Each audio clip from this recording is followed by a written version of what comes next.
कहानी की शुरुआत में हम एक अमेरिकी फुटबॉल मैच देखते हैं जहां निक्की नाम का एक आदमी अपनी गर्लफ्रेंड जेस के साथ वीआईपी सीटों पर आराम से बैठा है। मैच चल रहा है लेकिन निक्की का ध्यान खेल पर नहीं, भीड़ पर है। वह देखता है कि एक खूबसूरत लड़की अपनी सीट से उठकर जा रही है। उसी पल उसके दिमाग में एक शरारती ख्याल आता है।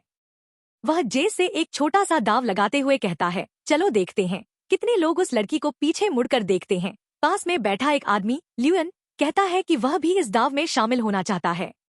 निक्की मान जाता है। सब लोग मजाक में $10 का दाव लगाते हैं और गिनती शुरू करते हैं। जब लड़की चली जाती है, स्टैंड में अंतिम गिनती में पता चलता है कि 7 लोगों ने उस लड़की की तरफ पीछे मुड़कर देखा था। इस दाव में जेस का अनुमान सबसे करीब था, इसलिए वही जीतती है। ल्यूएन बिना झिझक के उसे पैसे दे देता है और फिर अगला राउंड शुरू करने का सुझाव देता है। इस बार दाव इस बात पर होता है कि अगला फाउल कौन करेगा। जेस कहती है कि उसे खेल के बारे में ज्यादा जानकारी नहीं है, इसलिए वह बाहर हो जाती है, लेकिन निक्की तुरंत शामिल हो जाता है और $1000 का दाव लगाता है। जैसे ही सीटी बजती है, रेफरी फाउल का संकेत देता है और पता चलता है कि वही टीम है जिस पर निक्की ने दाव लगाया था। वह जीत जाता है और पैसे अपनी जेब में रख लेता है। हारने के बाद भी ल्यूएन और ज्यादा उत्साहित हो जाता है और कहता है, चलो इस बार $5000 का दाव लगाते हैं। अब सवाल यह है कि खिलाड़ी बॉल पास करेगा या खुद लेकर दौड़ेगा। निक्की $5000 का दाव लगाने में थोड़ा हिचकिचाता है, लेकिन आखिर में मान जाता है। ल्यूएन अनुमान लगाता है कि खिलाड़ी दौड़ेगा और निक्की कहता है कि वह पास करेगा। जैसे ही सीटी बजती है, खिलाड़ी सचमुच बॉल लेकर दौड़ पड़ता है, जिसका मतलब है कि निक्की $5000 हार जाता है। अब निक्की तय करता है, ठीक है, हमने $5000 गवा दिए, यहीं रुकते हैं, और जेस से कहता है कि चलो कॉफी पीने चलते हैं। वह वहां से जाना चाहता है, लेकिन ल्यूएन जोर देता है। वह कहता है, तुम वीआईपी लाउंज में बैठे हो, तुम्हारे पास पैसा है, फिर $5000 के लिए क्यों परेशान होना। चलो एक और दाव लगाते हैं, इस बार $10,000 का। आखिरकार निक्की मान जाता है। अब सवाल ये है कि क्या खिलाड़ी अगला पास सही करेगा या नहीं। निक्की अनुमान लगाता है कि हाँ, लेकिन दूसरी टीम पास को इंटरसेप्ट कर लेती है। अब निक्की $15,000 हार चुका होता है। पैसे निकालते समय निक्की थोड़ा परेशान हो जाता है। वह कुछ पल सोचता है। एक पल सोचकर वह कहता है, इस बार $50,000 का दाव लगाते हैं। यह सुनकर जेस हैरान रह जाती है, लेकिन निक्की के चेहरे पर गुस्सा झलकता है। इस समय किस्मत उसका साथ नहीं देती। वह अगला दाव भी हार जाता है और उसे $50,000 और देने पड़ते हैं। अब जेस उसे तुरंत रुकने के लिए कहती है, लेकिन निक्की का गुस्सा और अहंकार उस पर हावी हो जाता है। बिना सोचे समझे वह अगला दाव $1,00,000 का लगा देता है। ल्यूएन हंसते हुए उसे चिढ़ाता है और कहता है, क्या तुम्हारे पास वाकई इतने पैसे हैं। निक्की चुपचाप नकदी का पूरा बंडल उसकी तरफ फेंक देता है, टेबल पर फेंक देता है। यह देखकर ल्यूएन भी उत्साहित हो जाता है। इस बार निक्की दाव लगाता है कि अगला पास इंटरसेप्ट हो जाएगा और पूरा नहीं होगा, लेकिन पास सफल हो जाता है। अब निक्की को $1,00,000 का नुकसान हो चुका है। उसे समझ नहीं आता कि इस मुसीबत से कैसे निकले। जेस भी उसके व्यवहार से हैरान है, लेकिन अब खेल बहुत गंभीर मोड़ पर पहुंच चुका है। निक्की कहता है, मेरे पास 1 मिलियन बाकी है, चलो सब कुछ दाव पर लगाते हैं। देखते हैं इस बार कौन जीतता है। अब अंतिम फैसला कार्ड खेलकर किया जाएगा। चूंकि ल्यूएन लगातार जीत रहा था, वह अब उत्साह में पागल हो गया था। वह निक्की को एटीएम मशीन की तरह देखने लगा। ल्यूएन अपना कार्ड निकालता है, वह 5 ऑफ क्लब्स होता है। अब निक्की को बस 5 से बड़ा कार्ड निकालना था। उसके जीतने की संभावना बहुत ज्यादा थी। निक्की आत्मविश्वास के साथ एक कार्ड उठाता है और उसे पलटता है, लेकिन वह 3 ऑफ हार्ट्स निकलता है। यह देखकर जेस तुरंत अपनी कुर्सी से गिर जाती है। जब निक्की ने खेल शुरू किया था, तब उसका इरादा सिर्फ $10 का दाव लगाने का था, लेकिन अब वह $1 मिलियन से ज्यादा हार चुका था। ऐसी हार के बाद, शर्मनाक हार के बाद, निक्की के पास कहने के लिए कुछ नहीं बचा था। वह चुपचाप जेस का हाथ पकड़कर बाहर जाने लगा। वह अंदर से बहुत परेशान था, लेकिन ल्यूएन ने उसे और चिढ़ाना शुरू कर दिया। उसने कहा, जब मास्टर से उलझोगे तो यही होगा। निक्की रुक गया और इस बार $2 मिलियन का एक और दाव लगा दिया। अब बात कुछ अलग थी। निक्की ने चुनौती दी कि ल्यूयन दूरबीन से किसी भी खिलाड़ी को यादृच्छिक रूप से चुन सकता है और अगर निक्की उस खिलाड़ी की जर्सी का नंबर सही बता दे तो जीत उसकी होगी। ल्यूयन थोड़ा उलझ गया। उसने कहा, यह तो जैसे मन पड़ने जैसा है। उसे लगा कि निक्की खुद को हार की ओर धकेल रहा है। ल्यूयन को शक भी होने लगा कि निक्की कहीं धोखा तो नहीं कर रहा। अपने ऊपर से शक दूर करने के लिए निक्की ने कहा, ठीक है, मैं अनुमान नहीं लगाऊंगा, इस बार जेस बताएगी। जेस ने गुस्से से निक्की की ओर देखा। उसे समझ नहीं आ रहा था कि आखिर हो क्या रहा है। उसने कहा, इतने सारे लोगों में से मैं सही जर्सी नंबर कैसे बता सकती हूँ? यह कहकर वह जाने लगी, लेकिन ल्यूयन के सिक्योरिटी गार्ड ने उसे रोक लिया और उनके बीच छोटी सी झड़प हो गई। जेस ने खुद को शांत किया और थोड़ा खुद को शांत किया। निक्की ने उससे कहा कि बस मैदान के चारों ओर देखो और जो नंबर तुम्हें अपना सा लगे वही बोल दो। ल्यूयन ने दूरबीन उठाई और एक खिलाड़ी को चुना। फिर जेस ने दूरबीन ली और पूरे मैदान को स्कैन करने लगी। उसे हर जगह जर्सी नंबर दिखाई दे रहे थे। वह कैसे अनुमान लगाए? तभी उसकी नजर एक पहचाने हुए चेहरे पर पड़ी और उसे निक्की की वो बात याद आई कि जो नंबर तुम्हें अपना लगे वही चुनना। उनका दोस्त फरहाद जर्सी नंबर 55 पहने हुए था। जेस समझ गई कि यह सब निक्की की योजना का हिस्सा था। उसने नंबर 55 कहा और वही सही निकला। ल्यूयन दंग रह गया। जेस भी सोच में पड़ गई कि निक्की को कैसे पता था कि ल्यूयन वही नंबर चुनेगा। लेकिन उस पल यह मायने नहीं रखता था। वे दांव जीत चुके थे। दोनों ने $1 मिलियन का मुनाफा कमाया और अपना सारा हारा हुआ पैसा वापस पा लिया। वे स्टेडियम से 2 बड़े कैश बैग लेकर बाहर निकले। कार में निक्की ने जेस को बताया कि यह सब उनकी प्लानिंग का हिस्सा था। वे लंबे समय से ल्यूयन पर नजर रखे हुए थे। ल्यूयन हाई सोसाइटी में अपने बुरे जुए की आदतों के लिए मशहूर था। उसके सामने अगर कोई भी दांव लगाया जाता उस पर। निक्की की टीम ने पूरा सेटअप प्लान किया था। जैसे ही ल्यूयन अपने होटल के कमरे से बाहर निकला, नंबर 55 उसके अवचेतन में बिठा दिया गया था। नंबर 55 सुरक्षा गार्ड के लेबल पिन पर लिखा था। वही नंबर स्टेडियम जाने वाले रास्ते में लगे साइनेज बोर्ड्स पर भी दिखाई दिया। उन्होंने सिर्फ उसे नंबर नहीं दिखाया बल्कि उसे सुनाया भी। मैच देखने आते समय ल्यूयन की कार में एक गाना बजाया गया जिसमें बार बार नंबर 55 दोहराया गया। उस गाने में यह नंबर 124 बार कहा गया, जिसने लगातार ल्यूयन का ध्यान इसी तरफ खींचा। उसे फरहाद की एक फोटो भी दिखाई गई जिससे एक दृश्यात्मक स्मृति बन गई। इसलिए जब ल्यूयन दूरबीन से देखने लगा, उसका मन स्वाभाविक रूप से नंबर 55 की ओर गया। और जेस ने जैसे ही फरहाद को देखा, तुरंत 55 कहा। जेस को पहले से कुछ नहीं बताया गया था, इसलिए उसके भाव पूरे खेल के दौरान स्वाभाविक बने रहे। इस तरह कोई भी उस पर शक नहीं करता। सब कुछ सुनने के बाद जेस निक्की से पूरी तरह प्रभावित हो गई। इसके बाद कहानी हमें कुछ दिन पहले की ओर ले जाती है। कुछ दिन पहले निक्की एक कमरे में बिस्तर पर लेटा था और उसके पास जेस बैठी थी और एक आदमी उसके सिर पर पिस्तौल ताने खड़ा था। जेस उसके पास बैठी थी, कोई ऐसा जिसे उसने हाल ही में ही मिला था। स्पष्ट था कि किसी ने निक्की को फंसाया था, लेकिन उसके चेहरे पर कोई डर नहीं था। वह शांति से कहता है, मेरे पास एक भी पैसा नहीं है, अगर गोली मारनी है तो मार दो। पिस्तौल वाला आदमी निक्की की प्रतिक्रिया देखकर जल्दी समझ गया कि यह आदमी चालाक है, उनसे भी अधिक चालाक। और उसका अंदाजा बिल्कुल सही था। निक्की एक मास्टर ठग था जो छोटी चोरियों को बड़े कौशल के साथ अंजाम देता था।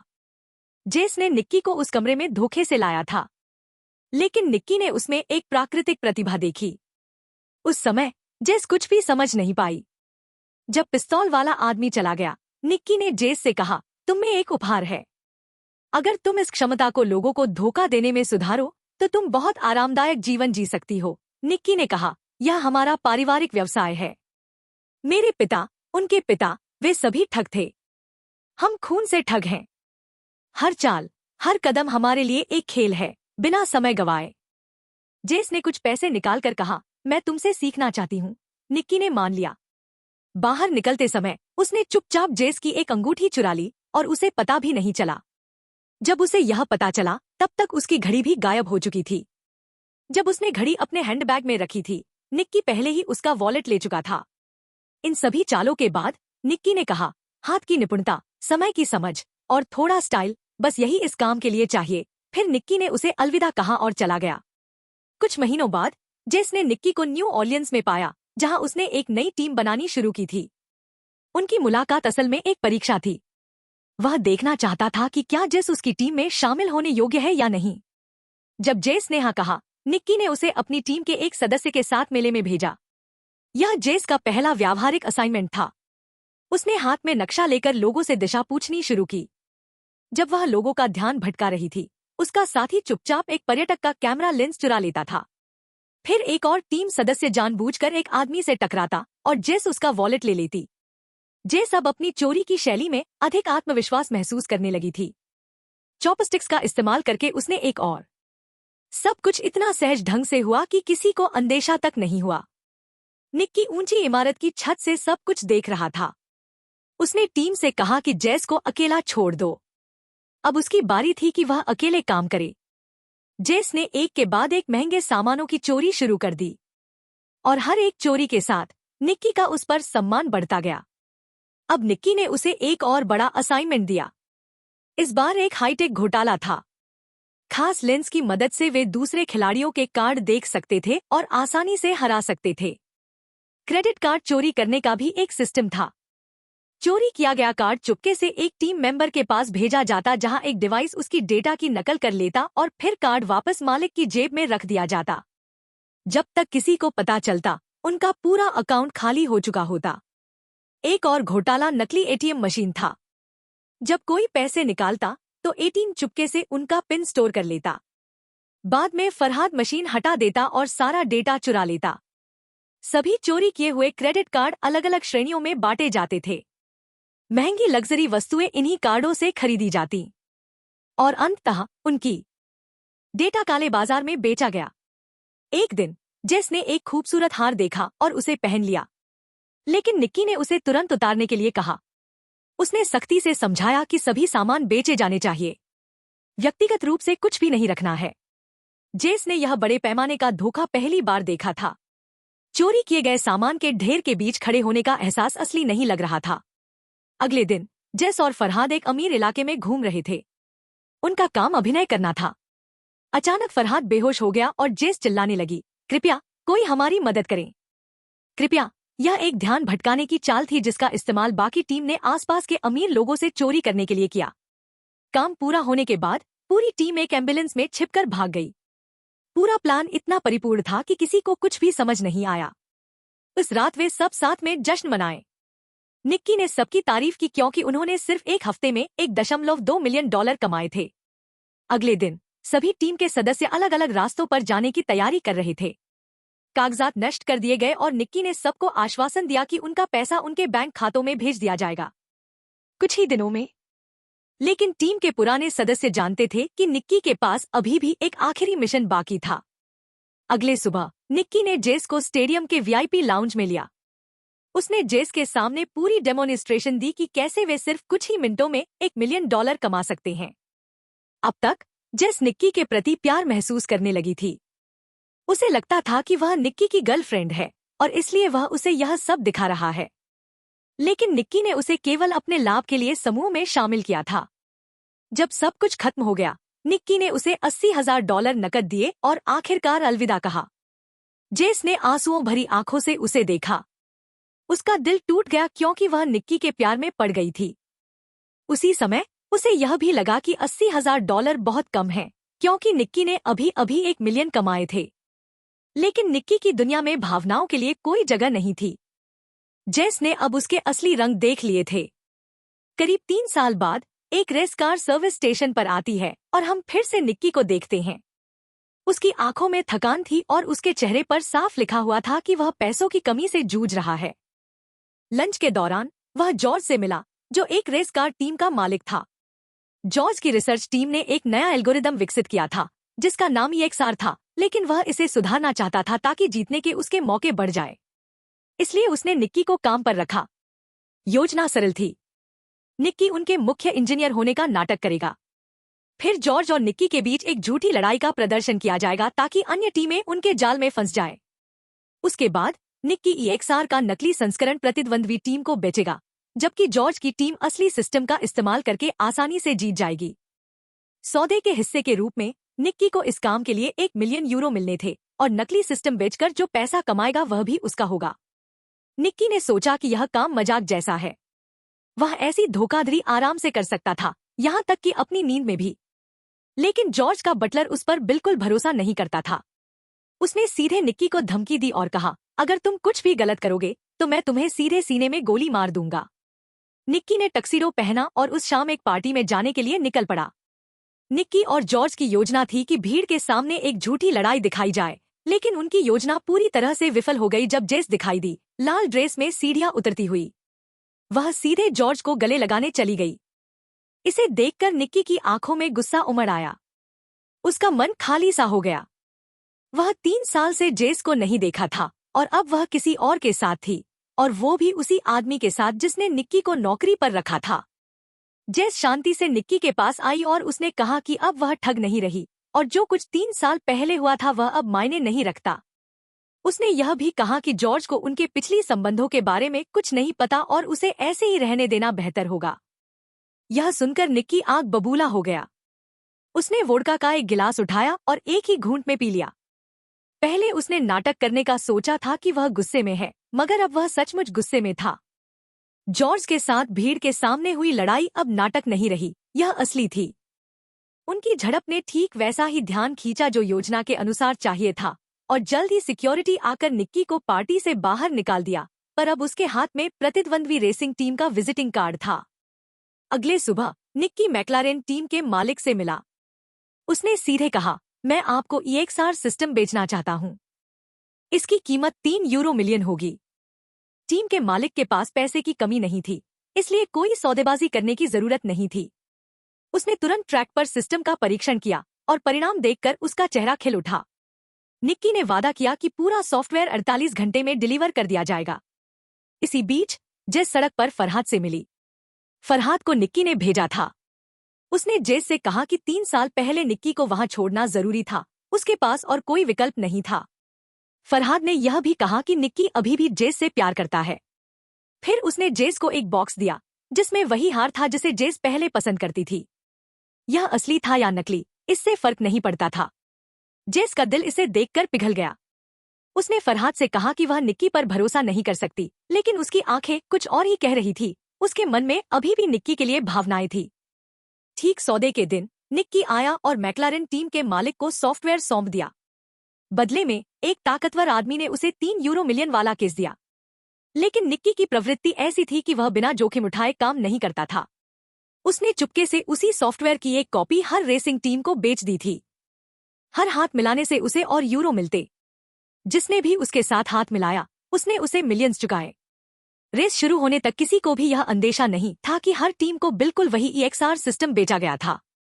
उस रात भागने के बजाय निक्की ने जेस को मैसेज किया, कहा कि अगर वह समय पर आए तो वे साथ में भाग सकते हैं। निक्की इंतजार करता रहा, लेकिन कोई नहीं आया। ठीक उसी समय जब उसने हार मानकर जाने की तैयारी की, जेस दिखाई दी, लेकिन भागने के लिए बहुत देर हो चुकी थी, क्योंकि उसी क्षण वही ताकतवर आदमी जो मैक्लारेन टीम की ओर से उसे 3 यूरो मिलियन दे चुका था, निक्की के सामने आ खड़ा हुआ। असल में वह जॉर्ज का आदमी था। उसने सच जान लिया था कि निक्की ने नकली सॉफ्टवेयर की बजाय असली सॉफ्टवेयर बेच दिया था। उसे 1 यूरो मिलियन की कोई परवाह नहीं थी।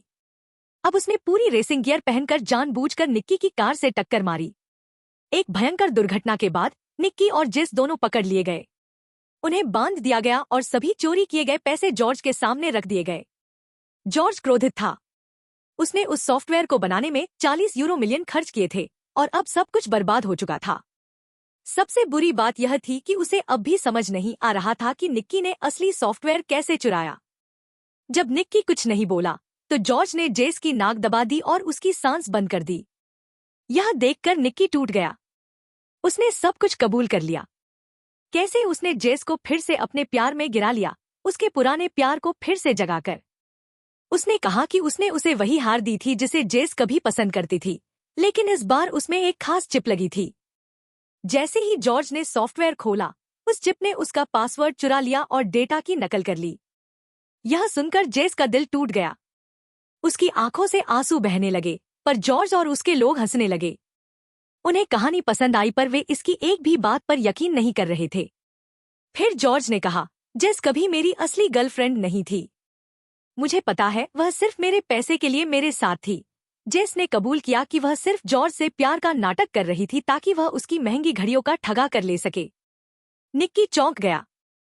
तो जेस ने सिर्फ निक्की को जलाने के लिए जॉर्ज से प्यार का नाटक किया था। अब दोनों पकड़े जा चुके थे। जॉर्ज बटलर की ओर मुड़ा और पूछा कि निक्की ने सॉफ्टवेयर कैसे चुराया। जैसे ही निक्की ने मुंह खोला, बटलर ने अचानक गोली चला दी।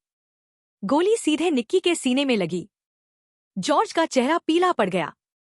वह घबरा गया और बटलर से बोला, मैं फिर से पैसे कमा लूंगा, पर अगर मुझ पर हत्या का आरोप लगा तो मैं खत्म हो जाऊंगा। जॉर्ज ने तुरंत बटलर को निकाल फेंका और गोदाम से भाग गया। जेस बेतहाशा रो रही थी, लेकिन बटलर शांति से बोला, चिंता करने की कोई जरूरत नहीं है।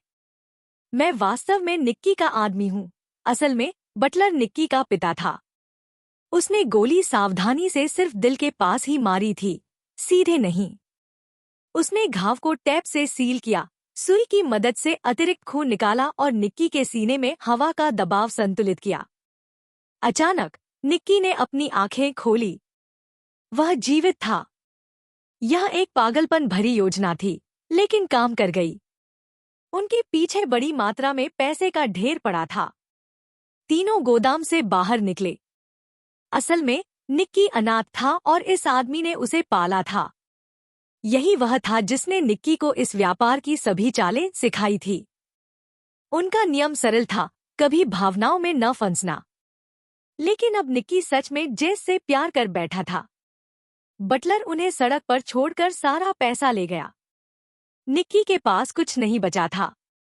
लेकिन अस्पताल जाते समय उसने जेस के हाथ में कुछ चमकता देखा।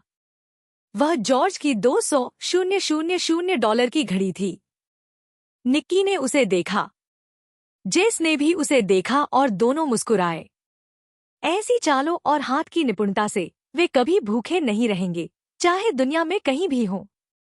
अगर आपको यह वीडियो पसंद आया तो लाइक और चैनल को सब्सक्राइब करना मत भूलना।